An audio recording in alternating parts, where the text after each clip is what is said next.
Hey loves, it's Angelica aka Angie B and welcome back to my channel. It is my book recommendations aka the books that changed my life.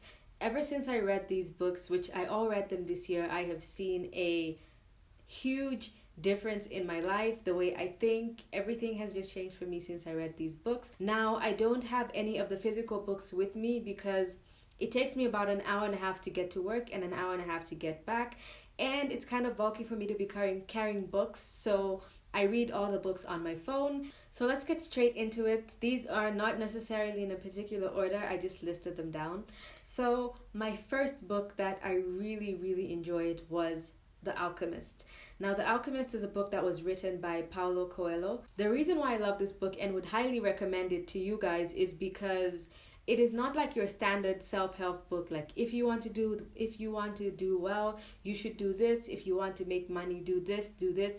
It's just written like a story about this boy. He's Andalusian and he's a shepherd, and he kept having this same reoccurring dream.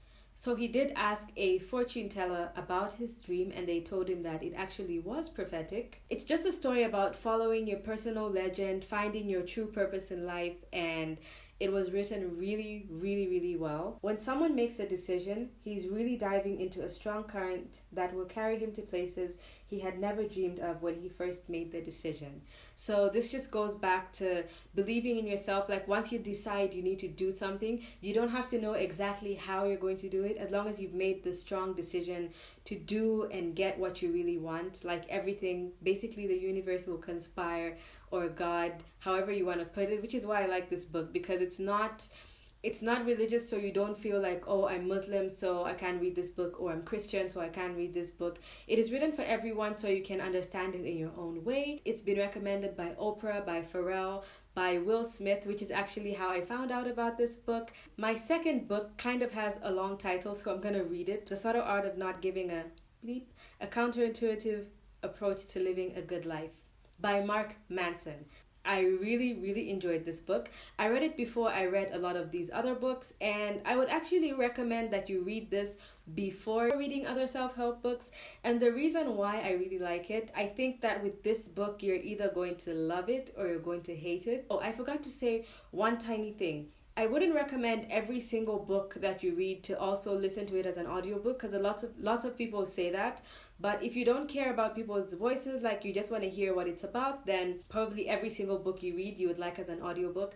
But for me, I'm quite a picky person, so if I'm listening to an audiobook and I know it kind of sounds mean, but if I don't like the voice of the person speaking, or I just don't like how they talk, then I'm not gonna want to listen to the book, so I just rather read it. This one is one I would highly recommend to actually listen to as well as read it, because the way the guy talks is, he's very sarcastic and all that. There are some self-help books that basically just make you feel like all you have to do is think what you want and everything is going to happen for you. But then you forget that there's also action that you need to take. So he's just trying to harshly point out everything like, hey, I know you want to do this and you believe in yourself, but you actually need to act to make things happen. A general concept he talked about in this book is that everybody is suffering, everybody has problems, and you basically just need to choose your problems. There's no way to get away from them. And when you discover actually how difficult something is, then you decide you don't actually want to do it anymore. If you want to get in shape and you want to look great,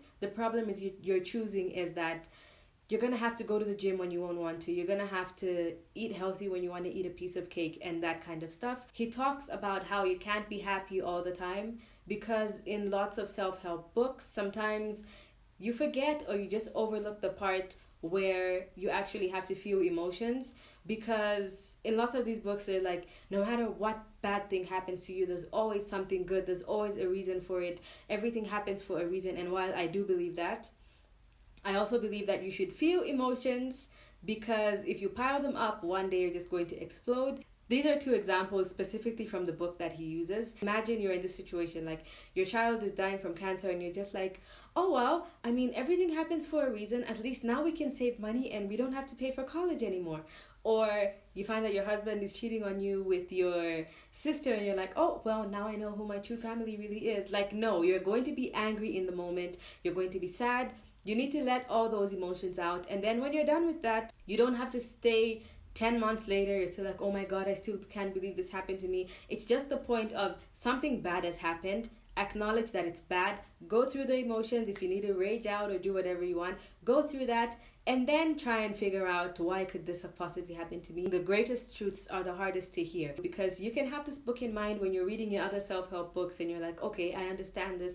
I need to be positive. I need to do this. But I also need to figure out the truth about what's going on in my life. In my third book, this is actually my favorite book out of all the books, You Are a Badass. How to Stop Doubting Your Greatness and Living an Awesome Life by Jen Sincero. I love this book. I love the audiobook. I have listened to the audiobook I don't know how many times.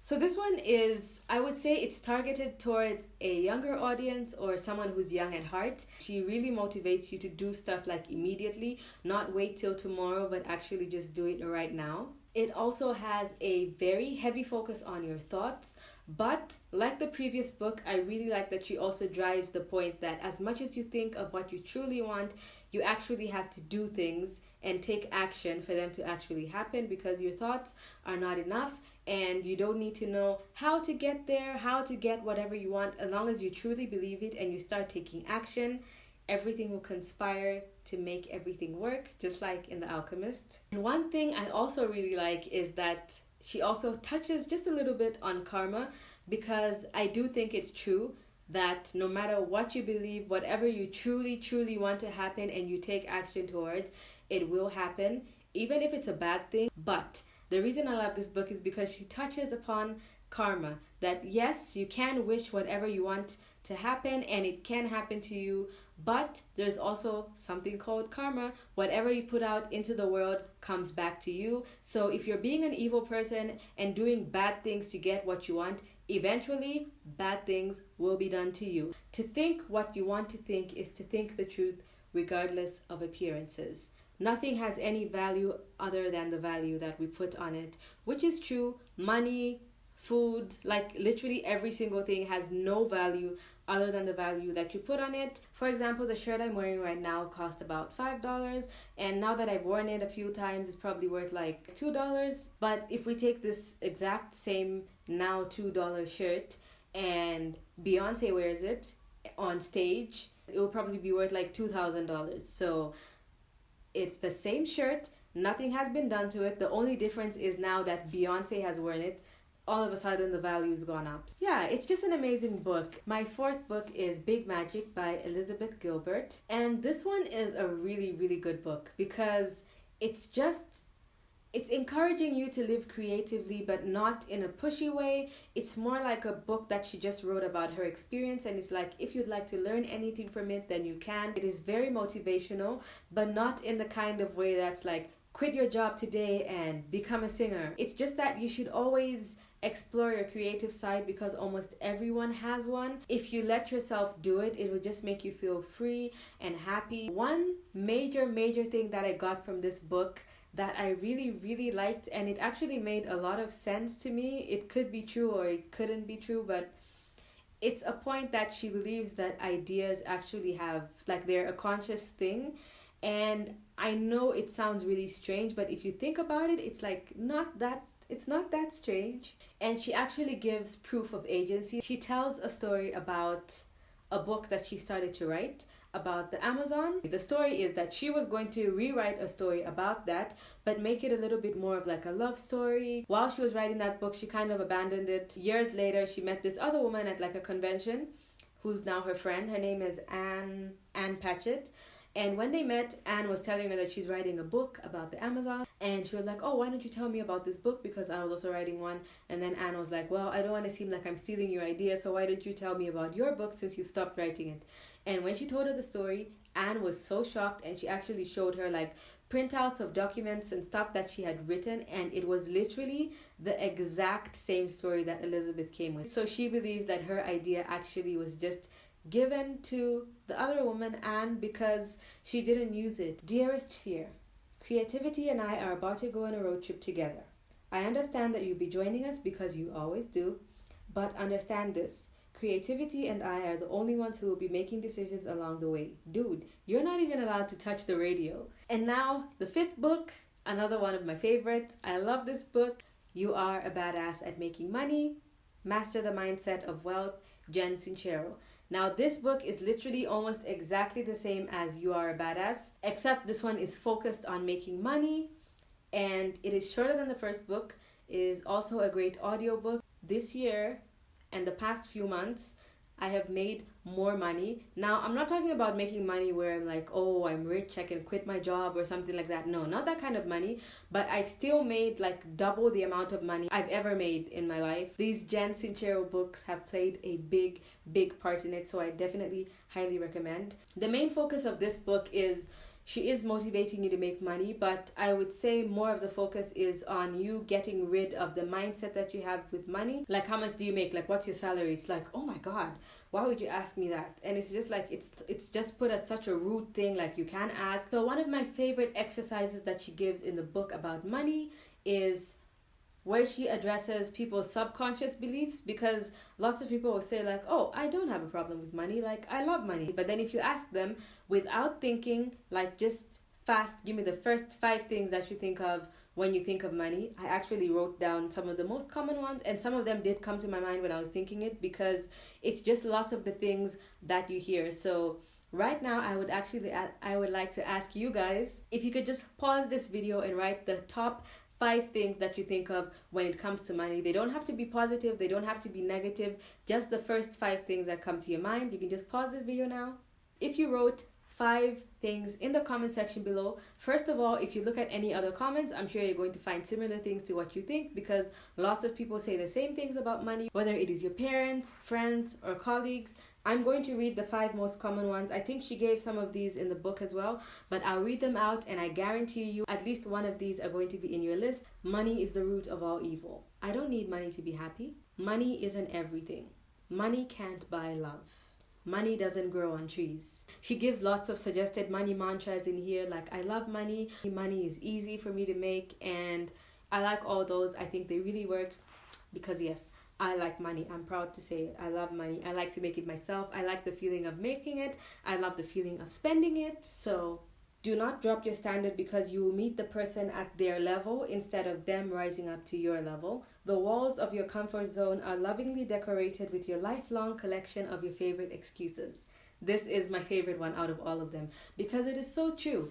Okay, so that was the top 5. Now we're on to the bonus one. And this one is a bonus because I'm still reading it. The One Thing: The Surprisingly Simple Truth Behind Extraordinary Results, written by Gary Keller and Jay Papasan. So I'm really, really enjoying this book. If you'd like a review or for me to talk about it or something when I'm done reading it, please let me know in the comment section below. This book is really good, and it's just all about focusing on one thing. So it's also about focus and stuff, focusing on what you want. It's a highly motivational book. So far what I've got from it is just that you can't focus on too many things at once. You have to focus on one thing. He gives examples of all the greats who've done something really amazing and they're known for something. It's always the one thing. Even if other things come under that, eventually it's because of the one thing. Like Beckham, when you think of Beckham playing football, bend it like Beckham. He was a great football player, he did all those things, but the bend it like Beckham is the thing you remember him for.